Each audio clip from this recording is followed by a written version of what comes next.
गरीब साध साध सब नेक हैं, आप अपनी ठोरे, जो सतलोक ले जाएंगे वो साधु कोई और।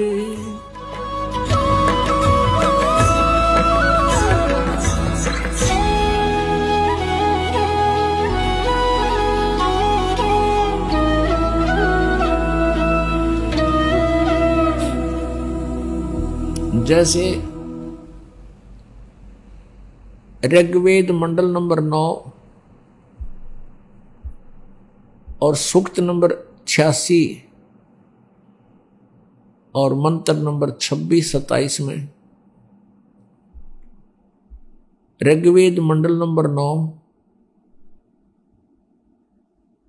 और सूक्त नंबर 82-82, मंत्र नंबर 1, 2, 3 में, ऋग्वेद मंडल नंबर 9 सूक्त 96 96 के मंत्र 16 से लेकर 20 तक,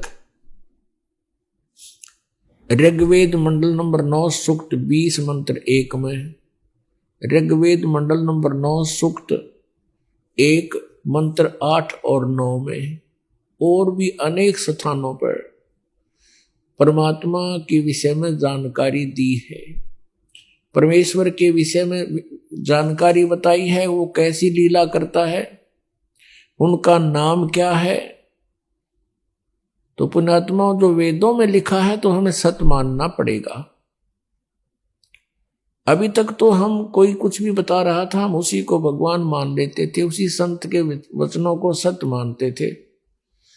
जो शास्त्र विधि को त्याग कर मनमाना आचरण बताता है और शास्त्रों के सदग्रंथों के विरुद्ध जो ज्ञान देता है, वो टीचर ठीक नहीं। पुण्यात्माओं, आप जी आध्यात्मिक विद्यार्थी हैं, आध्यात्मिक विद्यालय के, और गुरुजन जो होते हैं वो आध्यात्मिक गुरु होते हैं, स्पिरिचुअल टीचर। अब टीचर कहां से पढ़ाता है? सिलेबस से। सिलेबस की बुक होती है, सर्टिफाइड बुक होती है। उन पुस्तकों से जो पढ़ाता है तो वो टीचर सही है। उन पुस्तकों के बारे में जिसको जानकारी नहीं है सिलेबस की, और आउट ऑफ सिलेबस सब विद्यार्थियों को पढ़ा रहा है, तो वो टीचर जीवन नाशक है, विद्यार्थियों के भविष्य के साथ खिलवाड़ कर रहा है। तो अब हम स्वयं देखेंगे कि किसने आज तक हमें सत्य ज्ञान दिया और किसने नहीं दिया। अब परमात्मा ने स्वयं आकर के ये जानकारी दी है, और यही सदग्रंथ बताते हैं, वो स्वयं ही आकर अपने विषय में सत्य जानकारी देता है। अपने द्वारा रची हुई सृष्टि को वही ठीक ठीक बताता है। अब आपके रूबरू कराते हैं कि परमात्मा कैसी लीला करता है, फिर आपको सुनाते हैं कि वो कौन है वो परमात्मा जिसने ऐसी लीला की है। आपके रूबरू वेद दिखाते हैं, वेद करते हैं, पवित्र वेदों को दिखाते हैं। और पुण्यात्मा, यदि ये दास अपने हिसाब से अनुवाद कर देता और आपको बताता, आप फिर, क्योंकि बच्चे तो अपने टीचर पे, अपने गुरु पर पूर्ण विश्वास किया करते हैं, हमारे गुरुजी जो कह रहे हैं वो सत्य है, और ऐसे ही अभी तक होता आया। क्योंकि हमने उन अज्ञानी तत्वज्ञानहीन संतों को भी यथार्थ ज्ञान युक्त मान लिया, उनके ज्ञान को, अज्ञान को हमने सही माना, उन पर विश्वास करते रहे। ये एक स्वभाव है एक श्रद्धालु का, एक अच्छे श्रद्धालु का स्वभाव है कि वो ब्लाइंड फेथ करता है, और उस ब्लाइंड फेथ का दुरुपयोग किया है नकली गुरुओं ने।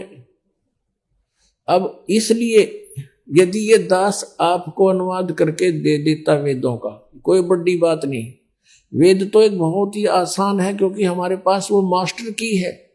कौन सी? वो सृष्टि रचना। सृष्टि रचना का जब तक आपको ज्ञान नहीं होगा कि किसने ये क्रिएट किया, ये वर्ल्ड किसने रची, संसार, और कैसे रचा, वो परमेश्वर ने आके बताया, कबीर जी ने, परम पूज्य कबीर परमेश्वर जी ने। और उनके सूक्ष्म वेद में लिखा है सच्चिदानंद घन ब्रह्म की वाणी। तो सृष्टि रचना को जब दास ने गहराई से पढ़ा, देखा, सुना और फिर सदग्रंथों से मेल किया, तो अपने आप खुलते चले गए। ये ग्रंथ कोई दिक्कत नहीं आई। अब जैसे रामायण की कथा तो पवित्र हिंदू समाज ने सबने पता है, उंगलियों पर रट रखी है। और रामायण की चौपाइयां में भी उसका वर्णन है। अब चौपाइयां तो किसी महापुरुष ने, जैसे तुलसीदास जी ने बोल दी, अपनी जो का तो वर्णन चौपाइयों में लिख दिया, दोहों में, लोकोक्तियों में। लेकिन यदि इस रामायण का मौखिक ज्ञान ना हो किसी को कि रामचंद्र जी कौन थे, दशरथ कौन थे, सीता कौन थी, रावण के था, विभीषण कौन था, बाली कौन था, तो ये ज्ञान ना हो वर्बली कैसे घटना घटी थी, और उसके सामने उस व्यक्ति ने, चाहे हिंदी आती हो, संस्कृत भी आती हो, और रामायण की मौखिक ज्ञान ना हो, कहानी का ज्ञान ना हो, तो उन चौपाइयों का अनुवाद ऊट पटांग करेगा। वो रावण का अर्थ लिखेगा रुआने वाला, सीता का अर्थ लिखेगा वो खूड, क्योंकि सीता का अर्थ है संस्कृत में काल से खींची हुई रेखा, तो वो कोई अनुवाद करेगा। ऐसा ही अनुवाद इन्होंने किया, लेकिन परमात्मा ने कुछ दया बख्शी। ये जो वेददास आपको दिखाने जा रहा है, ये उस ग्रुप के हैं, ये उस पंथ के हैं जो भगवान को निराकार मानते हैं। और उन्होंने अनुवाद किया, परमात्मा ने उनकी बुद्धि पर पत्थर डाल दिए, उन्होंने ठीक अनुवाद कर दिया कुछ एक श्लोकों का, और वो करवाया भगवान ने, ना तेड़ंगा करण का ठेका ले रहे थे। ये तो पता नहीं के अनुवाद कर रहे थे। अपने आत्माओं, यदि ये दास अनुवाद करके आपको दे देता और आप फिर दिखाते किसी अन्य को, स्वाभाविक है कि हम अपने ज्ञान का दूसरे को बताओगे ये सच्चाई है, तो वो ये कह करके आपको भ्रमित कर सकते थे कि रामपाल तो संस्कृत भाषा को नहीं जानता, वो अनुवाद कैसे कर सकता है। आपका नहीं विश्वास हुआ हो तो किसी और का जरूर हो जाओ, जो साथ में बैठ कर सुन रहा था कि भाई हाँ सचमुच ये तो संस्कृत के विद्वान ही वेदों का अर्थ कर सकते हैं, रामपाल तो एक संस्कृत भाषा नहीं जानता। तो यही जो पहले समस्या आई थी, जब स्वयं परमेश्वर कबीर देव जी आए थे 600 वर्ष पहले, परमात्मा यह सच्चाई बता करते, हम ही अलग अला हैं कुतुब गोस और पीर, कि मैं ही और गरीबदास खालिक दनी हमरा नाम कबीर। जैसे तुलसीदास जी ने रामायण लाखों वर्ष पहले की बीती हुई रामायण को एज इट इज श्लोकों में, दोहों में लिख दिया, जो आज हमें मान्य है, ऐसे ही आदरणीय गरीबदास साहिब जी ने परमात्मा से परिचित होकर के, उनसे प्राप्त दिव्य दृष्टि से हजारों वर्ष पहले, लाखों करोड़ों अरबों वर्ष पहले की जो घटनाएं थी, अपनी वाणी में लिपिबद्ध करवा दी, जो आज हमारे पास उपलब्ध है। और वो परमात्मा की महिमा सदग्रंथों में उपलब्ध है, वेदों में। तो इसलिए परमेश्वर की असीम रजा अपने ऊपर कि इन निराकार मानने वालों के कर कमलों से ही लिखवा दिया कि भगवान साकार है, एक स्थान पर रहता है, वहां से गति करके आता है और अच्छी आत्माओं को मिलता है। ये मालिक की कृपा है, कबीर परमेश्वर की आपके ऊपर विशेष रजा है। अन्यथा ये दास कुछ बताता तो विश्वास कम होता, क्योंकि भगवान ने आके स्वयं कहा था 600 वर्ष पहले कि हम ही अलख अला हैं कुतुब गोस और पीर, गरीबदास खालक धनी, हमारा नाम कबीर। जैसे तुलसीदास की वैसी छाप लगती है, तो गरीबदास जी कह रहे हैं, कबीर साहब ये बताया करते, हम ही खालिक धनी, पूरे संसार के हम कुल मालिक हैं, और मेरा नाम कबीर।